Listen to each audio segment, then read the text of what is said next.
திருமண வரன் தேடுபவர்களிடம் சைபர் குற்றவாளிகள் பண மோசடியில் ஈடுபடுவதால் யாரையும் எளிதில் நம்ப வேண்டாம் என காவல்துறை எச்சரித்துள்ளது.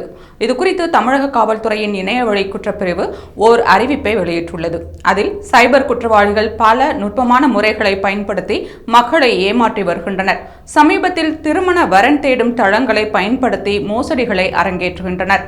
அவர்கள் திருமண தளங்களில் போலி கணக்குகளை உருவாக்கி அந்த இணையதளங்களில் வரன் தேடுபவர்களை தொடர்பு கொண்டு உரையாடல்கள் மூலம் அவர்களை நம்ப வைக்கின்றனர். குறிப்பாக உயர் வருமானம் தரும் போலி முதலீடு வாய்ப்புகளை அறிமுகப்படுத்துவது, வெளிநாட்டிலிருந்து அனுப்பப்படும் பரிசுக்கான சுங்க கட்டணத்தை செலுத்த கேட்பது, அவசர நிலைக்காக பணம் கேட்பது போன்ற மோசடிகளை அவர்கள் அரங்கேற்றுகின்றனர்.